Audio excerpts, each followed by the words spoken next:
அனைவருக்கும் வணக்கம்.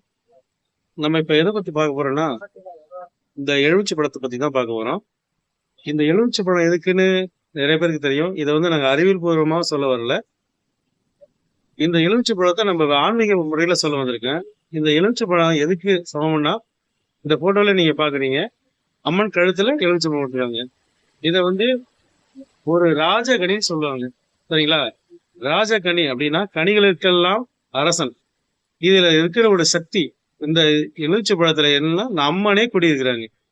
அம்மனுக்கு நிகரானது எலுமிச்சை பழம். ஆனா நிறைய பக்தர்கள் இப்ப என்ன செய்யறாங்கன்னா, கோயிலுக்கு போனோம்னா வாசல்ல தலையை சுத்தி காலில் போட்டு மறிக்கிறாங்க. அந்த மாதிரி தயவு செய்து தவறு செய்யாதீங்க. அந்த மாதிரி எலுமிச்சை பழத்தை நீங்க மறிக்கும் போது அந்த அம்மனை அசிங்கப்படுத்துற மாதிரி நிறைய பேர் லாபத்துக்காக அந்த வேலை கோயில்கள்ல செய்யறாங்க.